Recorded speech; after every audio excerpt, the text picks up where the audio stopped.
말씀 제목 함께 봅니다. 막지마 이런 주제를 가지고 주의 말씀을 듣도록 하겠습니다. 지난 금요일에 제가 일을 하고 있는 목양실에 콘센트가 더 이상 작동이 되지 않았습니다. 갑자기 모든 전원이 다 꺼지고 말았습니다. 혹여나 과부하가 걸린 것은 아닐까, 누전된 것은 아닐까 해서 배전함에 가서 배전함을 보았습니다. 보았는데 누전 차단기가 보통 때라면 떨어져 있어야 되는데 누전 차단기가 떨어지지 않았습니다.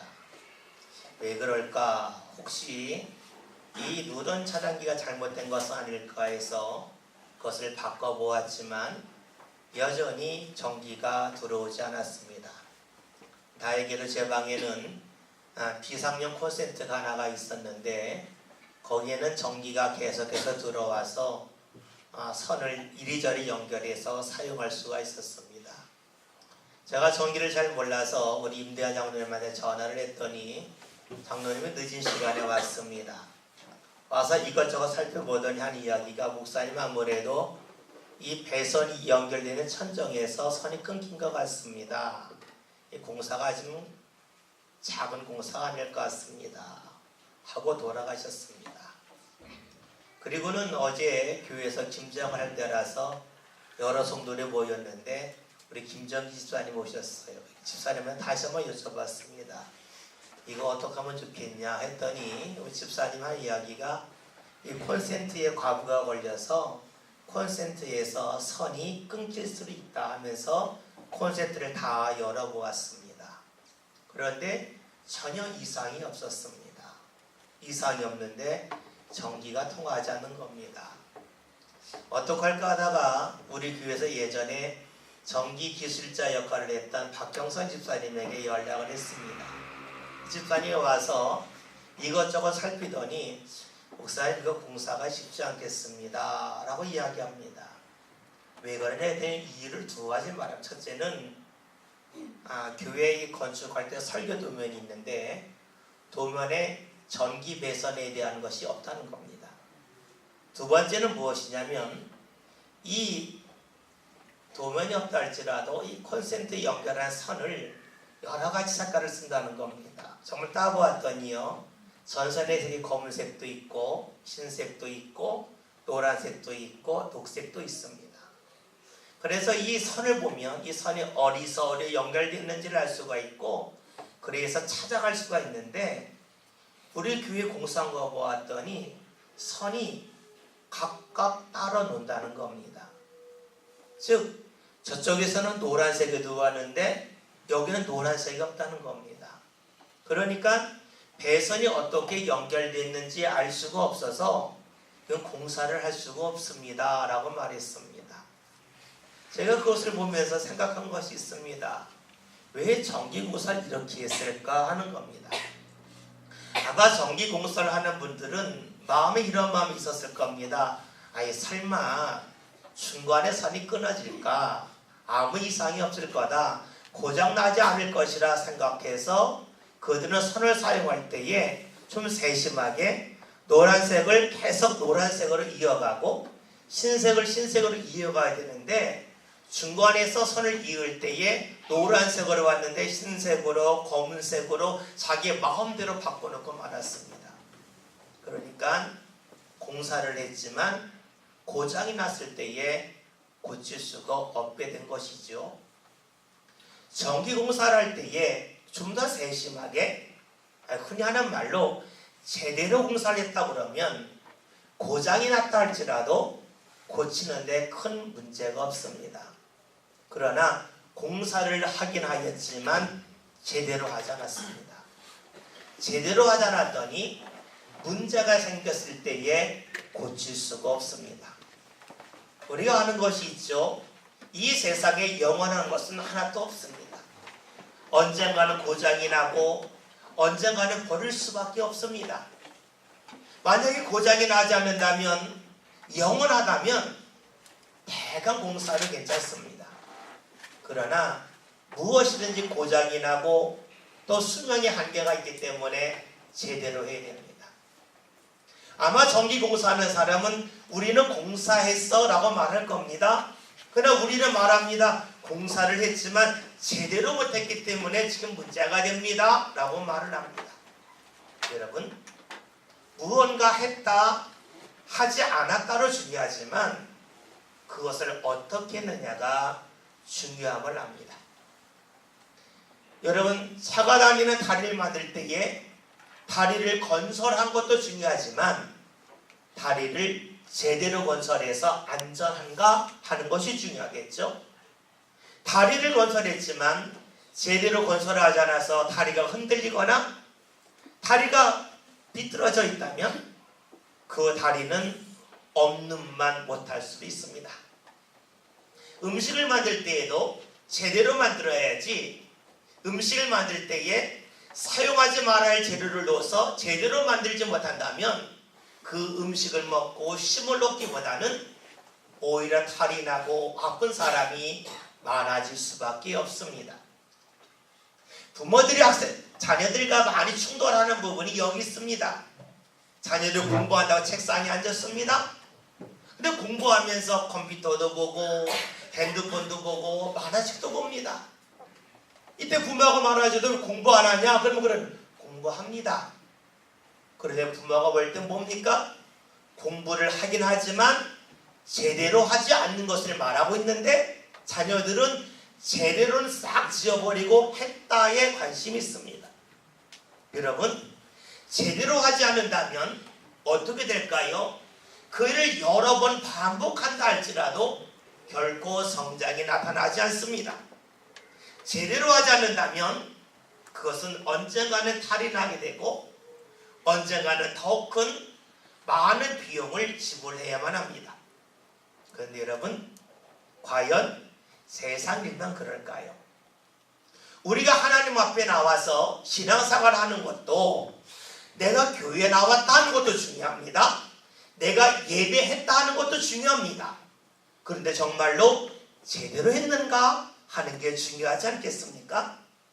나는 예배했다고 하지만 예배를 받으신 하나님께서 야, 나는 네가 예배 드렸다는 것을 인정할 수 없다, 네 예배를 받을 수 없다 한다면 그 예배는 드리지 않은 것과 똑같다고 말할 수가 있습니다.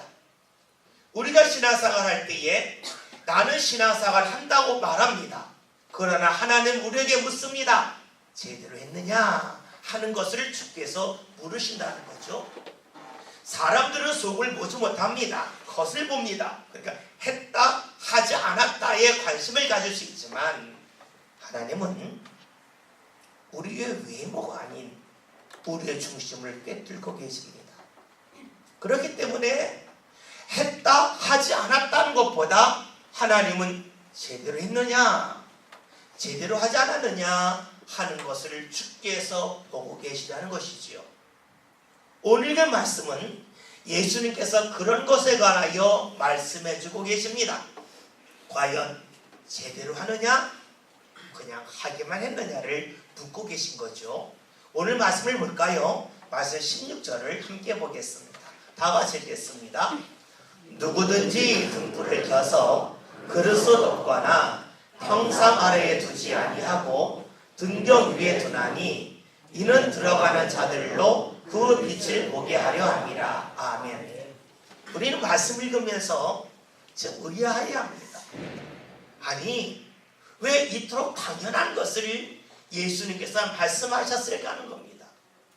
어떤 사람이 등불을 켠 후에 그 등불을 그릇에 덮겠습니까? 어떤 사람이 등불을 켠 후에 그 등불을 평상 침대나 아니면 탁자 밑에 둘 사람이 어디 있겠어요? 그런 사람이 없어요. 예수님이 이런 말씀을 하신 겁니다. 왜 이런 말씀하셨을까요? 이런 사람이 있기 때문입니다. 우리가 오늘 누가복음 8장 16절부터 18절의 말씀을 보았어요. 근데 그 앞에 나와 있는 말씀 누가복음 8장 4절부터 9절까지의 말씀을 보면은요, 예수님께서 씨 뿌리는 자의 비유에 관해 말씀하십니다. 어떤 사람이 길가에, 어떤 사람이 돌밭에, 어떤 사람이 가시떨기가 있는 곳에, 어떤 사람이 좋은 땅에 씨앗을 뿌렸다 말씀하셔요. 그리고 10절부터 15절에서는 이 씨 뿌리는 자의 비유에 관하여 다시 설명을 해주십니다. 생각해 봅시다. 어떤 농부가 농사 지으며 씨앗을 뿌릴 때에 길가에 뿌린 사람이 있겠어요? 어떤 사람이 돌밭에 뿌리겠어요? 어떤 사람이 가시떨기 위에다가 씨앗을 뿌리겠습니까? 정상적인 농부라면 당연히 좋은 밭에다가 씨앗을 뿌립니다. 여러분, 정상적인 사람이라면 등불을 켜서 누가 굴서 돕겠어요? 누가 등불을 켜서 그걸 평상 안에 두겠어요? 그런 사람이 없다는 겁니다. 그런데 예수님께서 씨 뿌린 자의 비를 통하여 길가에 돌짝밭에 가시떨기에 씨앗을 뿌리는 도저히 상식으로 납득할 수 없는 사람이 있듯이 등불을 켜도 그런 사람이 있다고 말씀하고 계신 겁니다. 여러분, 아무리 지혜가 부족한 사람이라 할지라도 씨앗을 길가에 안 뿌려요.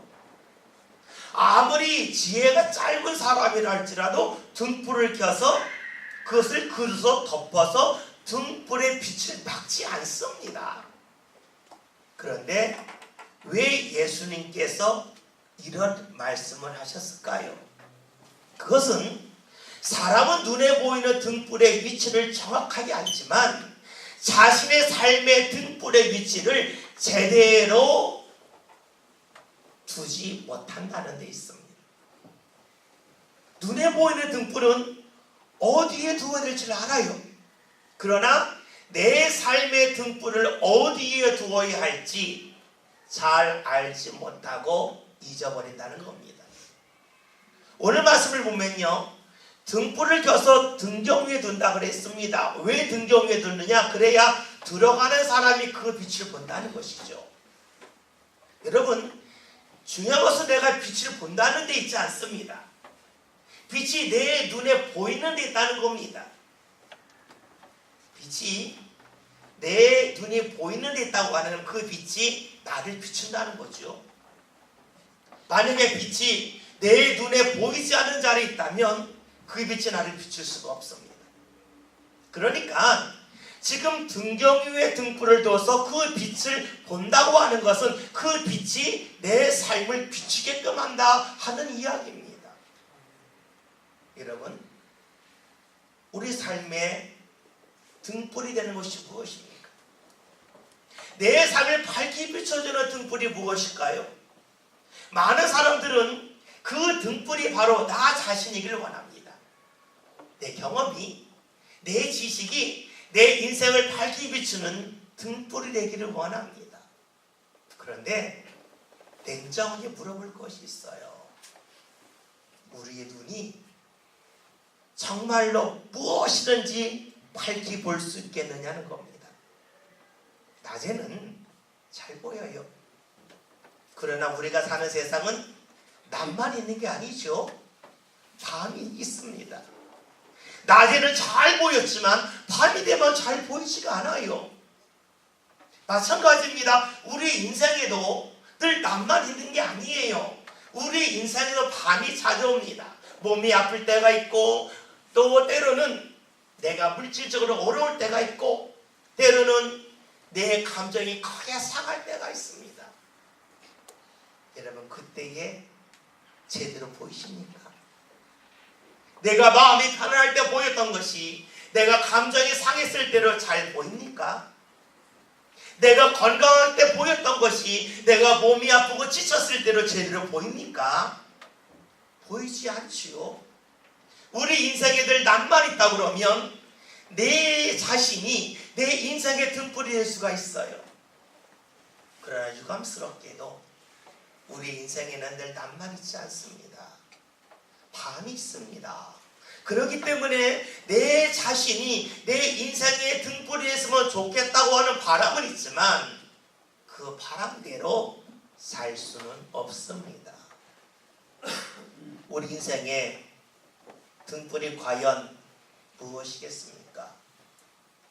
우리는 나의 연약함을 압니다. 우리 인생에 밤이 있음을 압니다. 내가 보고 싶어도 보지 못할 때가 있음을 압니다. 연약함을 안다는 거죠. 그러기에 우리가 하나님을 믿는 겁니다. 왜냐하면 사람은 낮과 밤에 따라서 보는 것이 다르지만 하나님에게는 낮과 밤의 구별이 없기 때문입니다. 우리는 외적인 환경에 따라서 보이는 것이 달라집니다.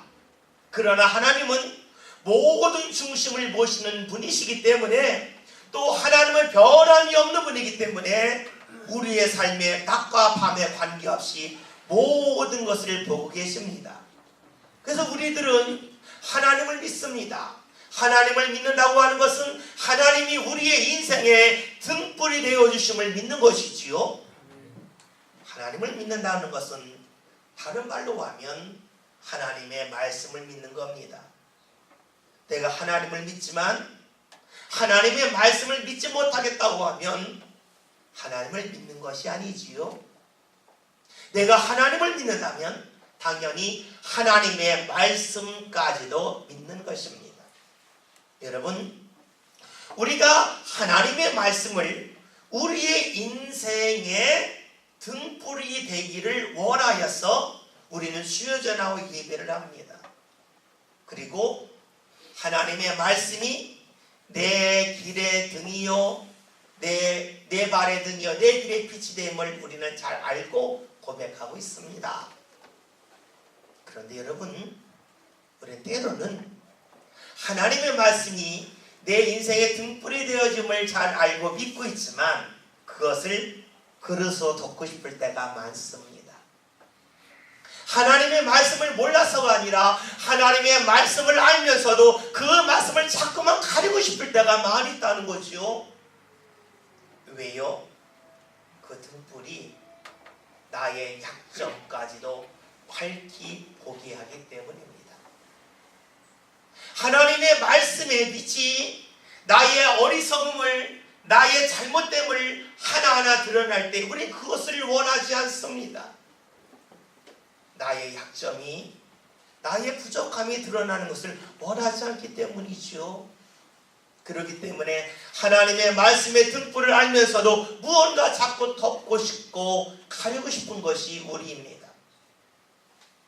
어떤 분들은 예배하는 것을 주저하시는 분이 있습니다.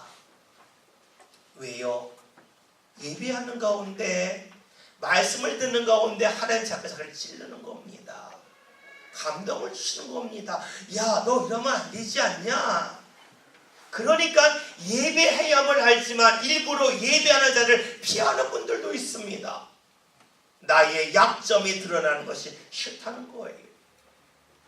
어떤 분은 기도할 문제가 있어서 기도의 됨을 알지만 기도하러 나오지 않습니다. 왜요? 내가 문제를 놓고 기도하러 왔지만 하나님은 내 삶의 문제보다 나 자신을 먼저 보게 하시기 때문이죠. 나 자신을 보는 게 싫은 겁니다. 나 자신의 부족함이, 나 자신의 옳지 않음이 드러나는 것이 싫어서 일부러 하나님이 주시는 등불을 가리우려 합니다. 그것으로 가리려는 겁니다. 내가 보이는 것, 이런 겁니다. 내 약점이 드러나는 것 원치 않은 것입니다. 나의 죄된 모습을 계속해서 가리고 싶기 때문입니다. 여러분, 그럼에도 불구하고 우리는 등불을 가리면 안 됩니다. 등불을 막으면 안 됩니다. 오늘 예수님이 말씀하신 것처럼 등불을 켜서 그것을 그릇으로 덮어서 불빛을 막거나 또 때를 평상 아래 두어서 그 불빛이 위로 올라가는 것을 가로막는 일을 하면 안 된다는 겁니다. 등경 위에 두어서 그 빛이 내 삶을 빛으로 가라는 것이지요. 왜 그럴까요? 오늘 말씀 보겠습니다. 17절 함께 봅니다. 읽습니다. 숨은 것이 장차 드러나지 않을 것이 없고 감춘 것이 장차 알려지고 나타나지 않을 것이 없느니라. 아멘. 말씀을 봤더니 숨겨진 것, 감춰진 것이 다 드러난다는 것입니다. 이거 말씀을 보면 장차라고 하는 말이 두 번이 나와요. 장차. 이거는 미래를 말하는 거죠. 등불이 비춰질 때에 한순간에 모든 감추어진 것이 드러나는 것이 아니라 하나하나 조금씩 드러난다는 것입니다. 우리는 빛을 통해서 내 약점이, 내 아픔이 드러나는 것을 원하지 않습니다. 그럼에도 불구하고 예수님은 그 빛, 말씀의 빛이 내 삶을 계속해서 비출 때에 감추어졌던 것들, 숨겨진 것들이 드러날 것임을 말씀하고 있습니다. 생각해야 될 것은 하나님께서 왜 감추인 것을, 숨겨진 것을 드러나게 하실까 하는 것이지요. 잊지 말할 것은 하나님의 성품입니다. 하나님은 우리를 사랑하신다는 겁니다. 사랑하신 하나님께서 우리의 아픔을 드러나게 하시고 우리의 부족함을 나타나게 하시는 이유가 어디 있을까요? 우리를 꾸짖기 위함일까요? 우리를 면박주기 위함일까요? 아니지요. 우리를 치료하시기 위함입니다. 우리를 더 넓은 하나님의 은혜의 자리로 가게끔 하기 위하여서 우리의 부족함을 하나하나 드러내시고 고치기를 원하신다는 것이지요. 말씀의 빛이 우리의 삶에 비친다고 하는 것은 과연 무엇일까요? 제가 어렸을 때에 학교에 가면 소년 신문이 있었습니다. 그 신문 중에서 제일 먼저 보는 게 만화고 두 번째로 보는 것 중에 하나가 숨은 그림 찾기였습니다. 여러분, 숨은 그림 찾기 보셨습니까?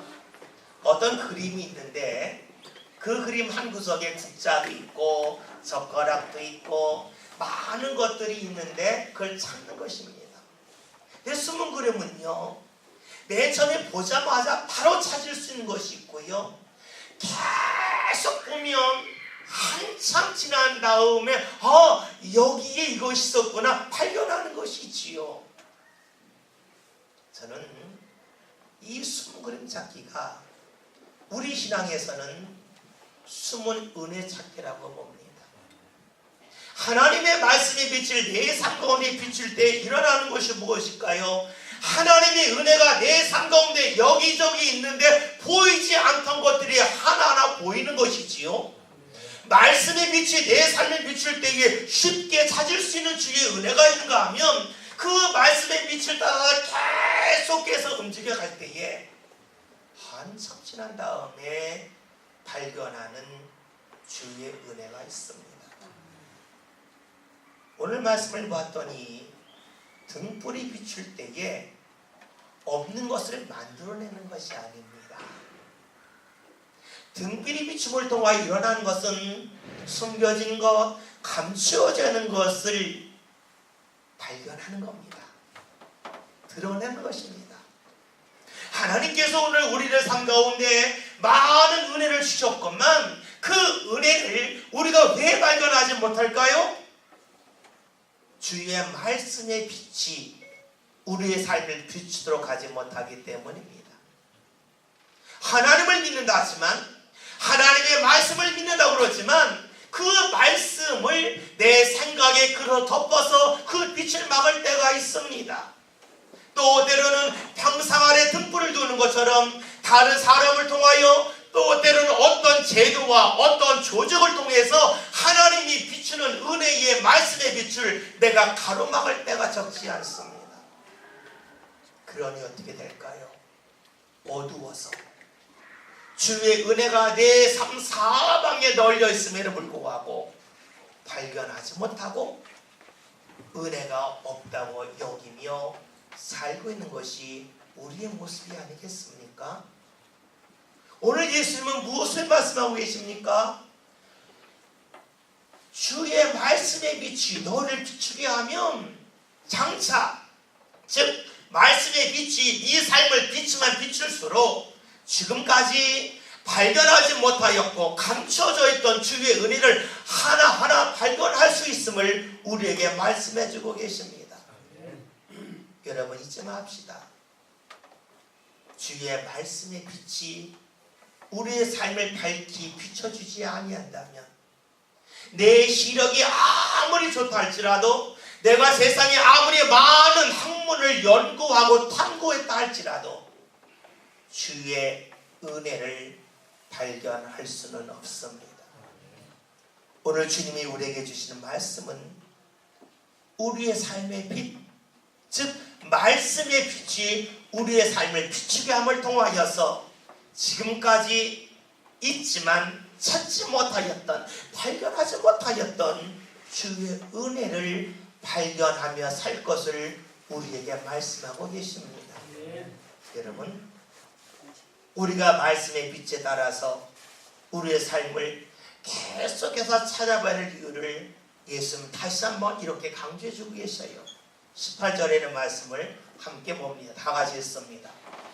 그러므로 너희가 어떻게 들을까 스스로 삼가라.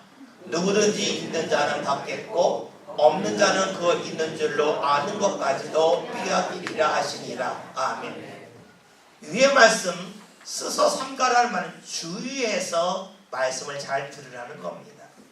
말씀을 봤더니 누구든지 있는 자는 받겠고, 무엇이 있는 자입니까? 삶 가운데 주의 말씀의 빛이 있는 사람은 주의 은혜를 받을 것이고, 그 다음에 없는 자는, 즉 주의 말씀의 빛이 없는 사람, 주의 말씀의 빛을 내 생각으로 덮은 사람, 그런 사람은 어떻게 합니까? 그 있는 줄 아는 것까지도, 즉 내가 지금 받고 있는 은혜라고 여기는 것까지도 빼앗기게 될 것이라 하는 말씀입니다.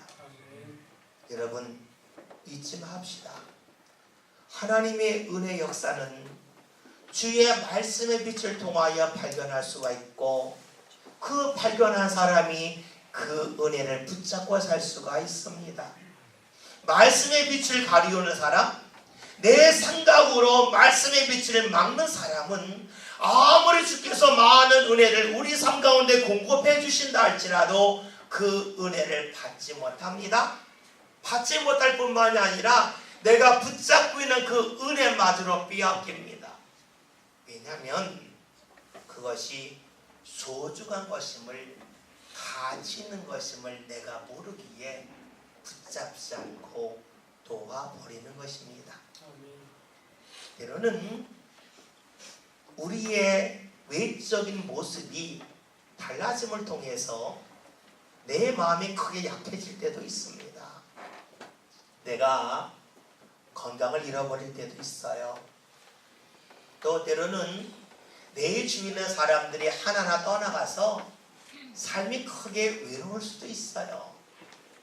그러나 기억해야 될 것은 하나님께서는 그런 우리에게 계속해서 말씀의 빛을 통하여서 하나님이 허락하시는 은혜를 발견케 하여 주신다 하는 것입니다. 우리가 약할 때에도 하나님이 우리에게 주시는 은혜가 있습니다. 그 은혜는 우리의 삶을 채우고도 남습니다.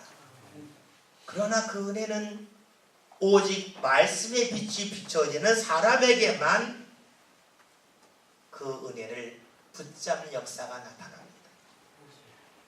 우리는 하나님을 믿는다 그러지만 하나님의 말씀의 빛이 내 삶을 비추기보다는 내 생각의 빛이, 내 경험의 빛이, 또 내 지식의 빛이 내 삶을 비추기를 원할 때가 너무 많습니다.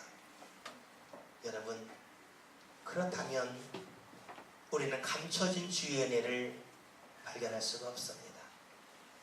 오늘 예수님께서 이 말씀을 하신 이유는 하나님께서 모든 사람에게 풍요로운 은혜를 주셨건만 그 은혜를 받지 못하는 사람이 너무나 많이 있어서 주님이 안타까운 마음을 가지고 이 말씀을 전하고 계십니다. 이 말씀은 2000년 전 예수님과 함께 하고 있던 그 무리들에게만 주시는 말씀이 아니요, 오늘 우리들에게도 주시는 말씀입니다. 왜냐하면 오늘 이 시대에도 주님께서는 풍요로운 은혜를 우리에게 주시지만 내 생각으로 주의 말씀의 빛을 막고 덮어서 그 은혜를 발견하지 못하는 사람이 너무나 많이 있기 때문이지요. 여러분, 우리 삶의 빛이 무엇입니까? 내 생각입니까? 내 능력입니까? 아니면 하나님의 말씀입니까? 하나님의 말씀이 내 삶의 비춤을 믿는다면 그 빛을 막지 맙시다. 그 빛을 내 생각으로 가로막지 맙시다. 그 빛을 내가 있는 회사, 내가 이 세상에 속해 살며 만나는 수많은 제도를 가지고 막으려 하지 맙시다. 주의 은혜의 빛이 내 삶 가운데 계속 비춰지고 그 말씀을 따라 사는 가운데 여러분, 감춰졌던 주의 은혜를 발견하는 기쁨이 저와 여러분들 삶 가운데 늘 나타날 수 있길 바라겠습니다. 어린아이들이 숨은 그림 찾기 하면서 하나하나 발견할 때에 기뻐하고 내가 무언가 했다고 하는 그 뿌듯함이 있듯이 우리 삶 가운데 감춰져 있는 주의 은혜를 발견할 때에 우리의 삶은 하나님 허락하시는 기쁨으로 가득 채워질 것입니다. 하나님의 말씀, 하나님의 말씀의 빛, 여러분, 이것을 가로막는 일이 없이 그 빛이 우리 삶 가운데 내 삶을 비추게 하여서 지금까지 내가 발견하지 못하였던 주의 은혜를 마음과 삶 가운데 발견하고 그 은혜 가운데 살아가는 저와 여러분이 다 될 수 있기를 주의 이름으로 기원드립니다. 기도합니다. 오늘 저희들 삶 가운데 주의 말씀의 빛이 막혀지는 일이 없기를 원합니다. 내 생각으로 인하여서 또 때로는 나의 체면과 나의 사회적인 지위로 인하여서 주의 말씀의 빛을 가로막지 않게 하시고 그 말씀의 빛이 내 삶을 환히 비출 수 있도록 말씀의 자리를 분명하게 둘 수 있기를 원합니다.